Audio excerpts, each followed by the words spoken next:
Le mode concentration est un simple mode que tu peux activer en appuyant sur un seul bouton pour la plupart des utilisateurs de chez Apple. Le fait qu'en plus ce soit vraiment très simple à utiliser, il te suffit d'avoir une façon de penser, de l'activer directement sur le bouton, tu appuies et ensuite il est enclenché. Il est suffisamment caché pour ne pas déranger les personnes, mais peut se trouver très simplement en allant dans le centre de contrôle, un simple bouton et le mode ne pas déranger est activé. Un seul bouton pour passer de la partie immergée à submergée de l'iceberg, et d'ailleurs cette partie submergée qui renferme un tas de possibilités non exploitées car elle n'est tout simplement pas visible pour les personnes. Apple a réussi à afficher seulement la partie immergée aux yeux des consommateurs, cacher la partie submergée où on peut retrouver des bugs, des exploitations par d'autres utilisateurs qui essayent de trouver des failles à l'intérieur de ce système ou tout simplement quelque chose qui ne devrait pas être là de base mais qui a été mis par erreur. Le mode ne pas déranger renferme bien plus qu'un moyen de ne pas être dérangé. Apple a réussi à créer une partie différente entre la partie immergée et submergée, une partie entre les deux. En haut de l'iceberg, on va pouvoir retrouver les fonctions qui ont été mises en place de façon classique et en bas de l'iceberg, toutes les brèches du système. Le mode ne pas déranger a une place bien à part entre les deux. Cela permet de donner l'impression aux utilisateurs d'avoir le contrôle sur ce que beaucoup de personnes ne savent pas utiliser. Même, il s'agit plus d'un mode de concentration que d'un réel mode de ne pas être dérangé. Et ce mode, on va pouvoir l'utiliser de plusieurs manières. Exploiter son téléphone pour qu'il nous tire vers le haut, plutôt que se laisser engloutir vers un monde infernal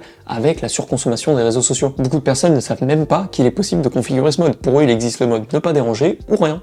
Alors que ça regorge d'une multitude de modes, lecture, jeux vidéo, conduite, sport, des modes simples à utiliser mais qui paraissent compliqués pour la plupart des personnes. Mais d'ailleurs, pourquoi peu de personnes utilisent ce mode? À chaque fois que je suis allé voir des amis ou juste que j'ai croisé des gens dans la rue, j'ai jamais vu le mode de concentration activé, seulement avec une seule personne. Selon mon avis personnel, je pense que les gens achètent un téléphone pour ses fonctions simples mais remplies de possibilités. Pouvoir téléphoner, envoyer des messages, scroller sur Instagram et de façon un peu plus complexe, pouvoir commander de la nourriture directement chez soi ou alors calculer un trajet d'un point A à un point C en faisant un arrêt à un point B. La plupart des personnes ne prennent pas 20 minutes de leur temps pour configurer un tas de possibilités qui pourraient changer leur mode de vie et leur fonctionnement vis-à-vis de leur téléphone. Et je suis désolé, mais le téléphone est la chose que 100% des gens ont sur eux. Il fait partie de notre vie et autant voire plus important que les clés de ton appartement. Jamais tu ne partiras de chez toi sans ton téléphone ou alors comme moi, ta montre connectée. Et peu importe que tu sois chez Apple, Samsung, Huawei ou chez n'importe quel autre constructeur, tu as un téléphone sur toi. Au fil du temps, le téléphone a proposé une multitude de fonctionnalités utiles ou non dans nos vies, résumées dans un seul objet qui tient dans notre poche. Le problème, c'est que justement, il est difficile de faire la distinction entre les applications qui vont nous faire progresser et celles qui nous ralentissent. Alors qu'il s'agirait de se poser réellement dans son téléphone pour configurer certains accès et nous empêcher de nous faire perdre du temps par la suite. 20 minutes de concentration et d'organisation pour peut-être nous faire éviter 1 heure de scroll tous les jours. Au lieu de ça, les personnes cherchent un moyen d'arrêter d'être sous l'emprise des réseaux sociaux, de moins aller voir leur boîte mail ou carrément de chronométrer les temps qu'ils font sur certaines activités, alors qu'ils pourraient très bien le faire avec un système de façon automatisée. Ne plus afficher Twitter lorsque tu arrives au travail, enlever tout type de jeu pour passer plus de temps avec tes proches, avec ta famille, tout ça peut être fait directement sans que tu aies rien à faire. Cela s'activera automatiquement en changeant de lieu, en atteignant un objectif ou juste lorsque l'horaire leur a décidé. Le pire, c'est que c'est vraiment très simple à configurer, t'as pas besoin de mot de passe, t'as besoin de changer d'application ou de site, tout est regroupé au même endroit. T'as juste à choisir ton activité représentée sous 7 modes de vie avec des emojis qui pourront être adaptés en fonction de ta situation. Les modes de vie les plus courants pour la plupart des consommateurs, en passant par le travail, lorsque tu décides d'aller faire du sport ou juste de te poser devant les jeux vidéo. Et si les choix prédéfinis ne te correspondent pas, tu vas retrouver un mode de personnalisation directement pour les plus indécis comme moi. Ensuite, tu pourras sélectionner une couleur, un emoji, la façon dont tu vas l'appeler, et une fois créé, tu vas pouvoir l'utiliser de façon bête et méchante comme les autres. Et en parlant de ces différents modes, ils regroupent tous des fonctions communes. Autoriser ou masquer les notifications de certaines personnes, pourquoi recevoir des messages de ton boss lorsque tu es avec ta famille, ou au contraire, recevoir que des messages de ton boss lorsque tu es au travail, ou pourquoi pas les deux. Tu pourrais très bien rajouter dans le mode jeu le fait que tu veuilles recevoir aussi des messages de ta copine. Cela permettrait d'éviter d'être bombardé d'un trop plein d'informations, de pouvoir mettre des échelons directement d'importance dans ta vie. Comme ça, il sera plus simple de pouvoir trier ses journées et de pouvoir les organiser. Tant qu'on y est, ne serait-il pas judicieux de pouvoir configurer les applications autorisées, ou au contraire, pouvoir limiter l'accès à certaines applications pour éviter d'être tenté. Comme tenter de sortir de son esprit en allant sur ces applications, ou justement les garder grâce à des applications de concentration. Ce sont toutes ces notifications qui apparaissent pour l'instant aléatoirement sur ton fond d'écran, et il est difficile de distinguer un message important de ton boss d'une notification de Candy Crush. Surtout que, es-tu sûr de vouloir laisser ces notifications directement sur ton écran d'accueil, au lieu que tu pourrais ranger tranquillement dans le centre de notification. Et même, est-ce que tu pourrais pas activer le mode sombre le soir à 22h parce que tu sais que tes yeux en ont besoin? Le téléphone représente comme le rangement de ton bureau ou ton appartement. Pourquoi est-ce que tu laisses traîner des affaires lorsque tu pourrais directement les ranger à leur place pour avoir une meilleure vision de ton espace de travail? Et si tu veux avoir un peu plus d'intimité, tu peux aussi changer ton fond d'écran par rapport à ce que tu es en train de faire. Si tu es à la salle de sport, tu peux changer ton fond d'écran pour n'afficher qu'un fond d'écran de musculation par exemple. Et cela n'est pas valable sur ton fond d'écran seulement sur ton iPhone, mais ça va être valable sur tout l'écosystème Apple. Et c'est pour cela que le mode de concentration est aussi puissant, parce qu'il est gâché car la plupart des personnes ne savent même pas qu'il existe. Le pouvoir d'Apple est de créer quelque chose de simple. Une fois ton mode configuré sur ton iPhone, Apple se charge du reste pour le faire fonctionner sur ton Mac, sur ton Apple Watch et même dans tes AirPods pour éviter de recevoir des notifications sonores qui te serviront à rien. C'est ce même écosystème qui te permet de copier-coller des informations d'un appareil à un autre, de pouvoir les connecter juste en approchant ou encore d'envoyer des notifications ou des documents importants via le AirDrop. Et je parle pas seulement de l'écosystème d'Apple, mais ça marche avec n'importe quel écosystème, que ce soit chez Apple ou chez un autre constructeur comme peut le faire Philips, comme des télés, des ampoules ou des LED connectées. Mais le fait d'avoir une partie d'un écosystème pousse l'utilisateur à vouloir le compléter, et c'est normal. Et le mode de concentration fait partie de cet écosystème. Et une fois que cet écosystème est mis en place, il est utilisable sur tous les appareils qui peuvent être utilisés entre eux. Et dans cet écosystème-là, que ce soit avec l'Apple Watch, les AirPods, le Mac ou encore l'iPhone. Maintenant que tout est configuré dans le mode concentration, il faut l'activer. Soit en l'activant manuellement, soit en poussant l'automatisme à son paroxysme, en créant des programmes définis par des heures, des lieux ou encore l'ouverture d'applications. Ou encore plus que ce soit fait de façon automatique entre ces trois facteurs. Bien sûr, ce mode permet de faire énormément de choses que je t'ai pas forcément présentées dans cette vidéo. Que ce soit le fait d'afficher seulement les mails professionnels ou personnels, d'afficher certains calendriers ou encore de pouvoir activer le mode sombre ou finalement d'activer le mode économie d'énergie de la batterie, tout ça, tu peux le faire directement avec ce programme. C'est une des nombreuses possibilités qu'il est possible de créer avec le mode concentration. Imagine tout ce que je viens de te dire si tu décides de l'activer sur l'ensemble des modes que je t'ai dit, plus d'en créer des personnalisés. Il ne s'agit plus d'un simple iPhone acheté par la plupart des personnes, mais d'un outil de travail autonome, capable de modifier ses fonctions et ses utilisations en fonction de tes besoins. Bravo à toi, tu viens de créer ton deuxième cerveau et il saura être présent lorsque tu en auras besoin. C'était Dorian, j'espère que tu as aimé la vidéo, n'hésite pas à me dire ce que tu en as pensé en commentaire, à laisser un petit j'aime, un petit abonnement si ça t'a plu. Je te dis à la prochaine pour une prochaine vidéo.